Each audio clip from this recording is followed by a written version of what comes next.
The UFC was much better with Ariel Helwani. I said it, the UFC fumbled their best media member. Let's get into it.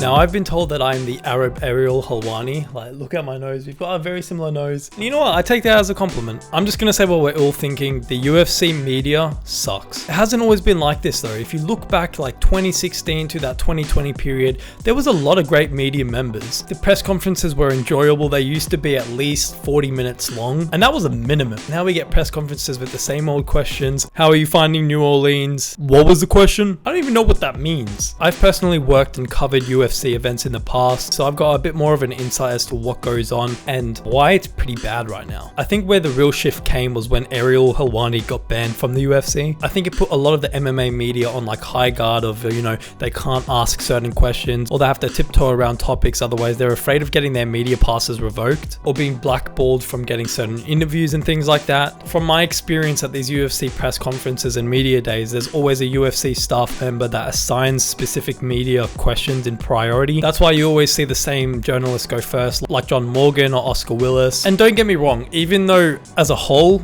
I think the MMA media sucks right now, there are still some really good media members out there like Oscar Willis, even those two Australian guys from KO Sports. Hey, those are my freaking dogs, man. Pretty sure we're from the exact same area. Now, if you guys aren't aware of the story, Ariel Helwani was banned by the UFC way back in 2016 after he basically broke the news of Brock Lesnar's UFC return before the UFC themselves announced it. This, as you can imagine, absolutely pissed Dana White off. He was bright pink. So basically they pulled his credentials and kicked Ariel Helwani out mid-event. I think after that there was a lot of backlash and the UFC ended up going back on their decision and reversing Ariel's ban, but I'm pretty sure he's still blackballed from going to any events or media days and things like that. And bro, the freaking UFC, especially Dana White, treats Ariel Helwani like he's Voldemort. Like, he won't say his name under any circumstance, and when he does mention him, it's like this guy's committed the biggest atrocities out there known to mankind. To be completely honest, Ariel Helwani is my favorite MMA journalist, strictly because you can tell he genuinely cares about the sport and the fighters, and he asks the questions that we actually want to know. Most media members these days, they ask questions they already know the answers to. They just want to interact with the fighter. I don't even know why they ask the question in the first place. It kind of defeats the purpose of what a question is. Like, if you know the answer, why are you asking the question? Like when they ask a fighter, do you think you're going to get the win this weekend? They don't expect them to say no, they expect them to say yes. All that being said though, Ariel Helwani is not a saint. A lot of the time you can tell he has an agenda. Like, you can tell that he has maybe a perspective that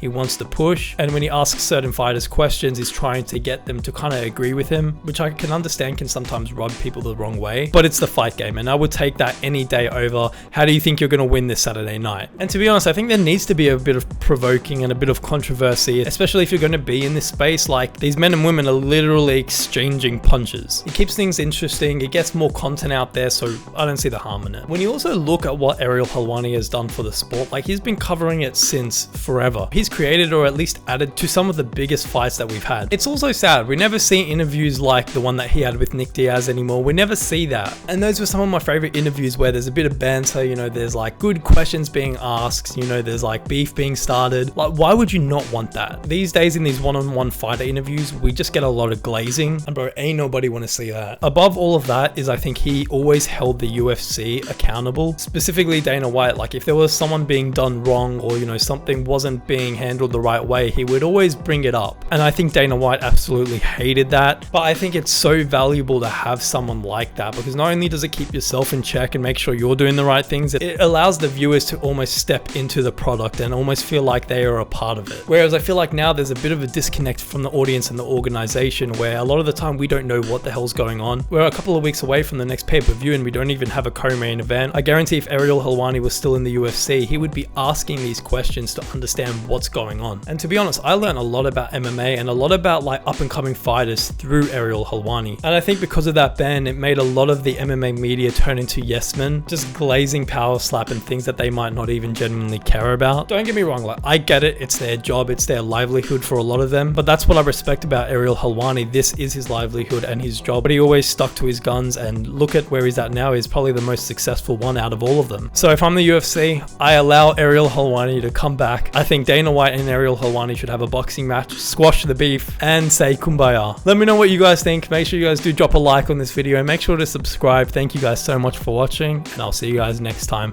Peace.